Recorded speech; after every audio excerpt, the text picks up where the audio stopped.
Bonjour tout le monde. Donc Ismaël Harrob, enseignant-chercheur à la faculté polydisciplinaire de Beni Mellel au Maroc.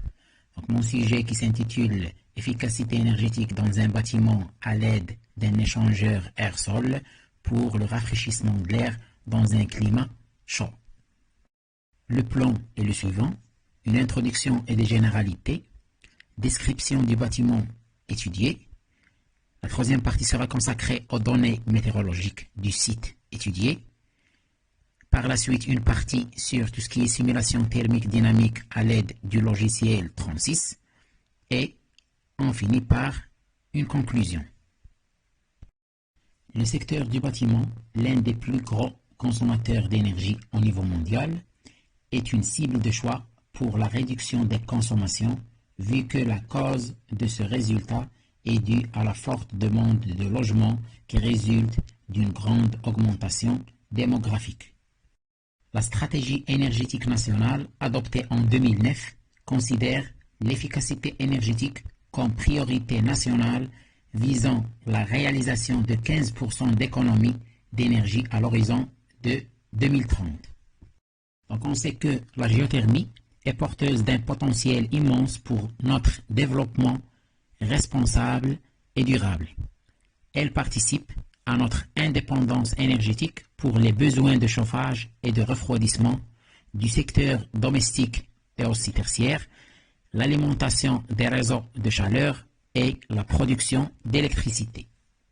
La question qui se pose, c'est quoi un échangeur air-sol? Donc c'est une solution technique permettant de préchauffer ou bien rafraîchir l'air de l'habitat en utilisant la température du sol autour de la maison. C'est un système géothermique de surface ou bien géosolaire. Donc l'air extérieur subit des variations de température importantes en fonction des conditions atmosphériques, de l'heure du jour et de la saison. Donc le sol présente par son inertie une température qui varie très lentement. On passe maintenant à la présentation du bâtiment étudié. Donc le bâtiment est un rez-de-chaussée avec une surface de 93,125 m² situé à Beni Mellel. Il se compose de 4 chambres, un salon, une salle de bain, un hall et un jardin. Donc la figure montre le plan architectural de ce bâtiment.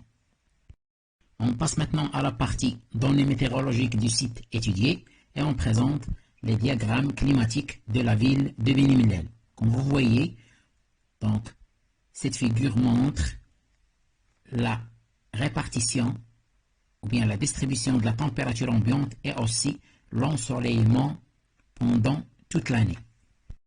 De même, le diagramme des précipitations et aussi de l'humidité. La quatrième partie, donc c'est l'étude de simulation thermique dynamique à l'aide du logiciel 36. Comme vous voyez, l'interface du logiciel 36, c'est le suivant. Donc, notre objectif, c'est de déterminer la température de l'air ambiant et aussi la température de l'air rafraîchi. Et par la suite, comparer aussi l'humidité relative de l'air ambiant et l'humidité relative de l'air rafraîchi. Dans cette figure, on présente la température de l'air ambiant et aussi la température de l'air rafraîchi. Donc, comme vous voyez, la température de l'air rafraîchi subit une diminution en comparaison à la température de l'air ambiant. Et sa gamme de variation, c'est à peu près entre 15 et 29 degrés C.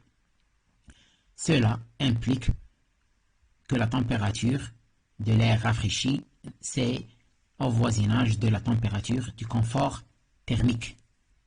Dans ce tableau, on présente la température ambiante et aussi la température de l'air rafraîchi dans les zones du bâtiment. Pour le salon, les différentes chambres, le hall et la salle de bain. Donc, on constate que la température maximale, donc c'est au voisinage de 29 degrés C. La température de l'air ambiant max, c'est à peu près 44,6 degrés C. Et la température minimale de l'air rafraîchi, donc c'est à peu près 15 degrés C.